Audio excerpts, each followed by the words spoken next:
నిజం నీడలో న్యూస్. గొల్లప్రోలు హైవేపై అమజూరి రాంబాబు మజ్జిగ పంపిణీ.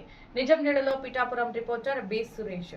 కాకినాడ జిల్లా పిఠాపురం నియోజకవర్గం గొల్లప్రోలు పట్టణం జాతీయ రహదారిపై సోమవారం వైఎస్ఆర్ పార్టీ జిల్లా కార్యదర్శి అమజూరి రాంబాబు ఆధ్వర్యంలో పిఠాపురం నియోజకవర్గం వైఎస్ఆర్ పార్టీ ఇన్ఛార్జ్ మాజీ ఎమ్మెల్యే కాకినాడ మాజీ పార్లమెంట్ సభ్యురాలు శ్రీమతి వంగ గీత విశ్వనాథం ఆదేశాల మేరకు కాకినాడ జిల్లా వైఎస్ఆర్ పార్టీ కార్యదర్శి అమజూరి రాంబాబు గొల్లప్రోలు జాతీయ రహదారిపై పెద్ద ఎత్తున ఉచిత మజ్జిగ పంపిణీ వైఎస్ఆర్ పార్టీ శ్రేణులతో కలిసి ప్రారంభించారు. ఈ కార్యక్రమానికి ఉదయం 9 గంటల నుండి బాటసారులు, వాహనదారులు, రైతులు, రైతు కూలీలు, ప్రజలు అధిక సంఖ్యలో చల్లని మజ్జిగ సేవించి దాహాన్ని తీర్చుకున్నారు.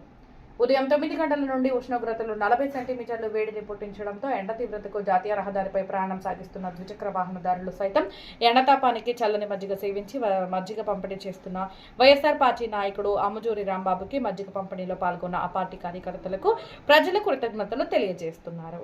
ఈ కార్యక్రమంలో పాల్గొన్న వైఎస్ఆర్ పార్టీ శ్రేణులు కర్రి సత్యనారాయణ, చిక్కాల లోవరాజు, అమజూరి దొర, మల్లేశ్వరరావు, పంపన సూర్యనారాయణ, కర్రి అబ్బాయి, ప్రసన్న కుమార్, మురుగుడి వెంకట సిద్ధు, పంపన వెంకీ, పలువురు వైఎస్ఆర్ పార్టీ శ్రేణులు పాల్గొని ఉచిత మజ్జిగ పంపిణీ కార్యక్రమంకి సహకరిస్తున్నారు.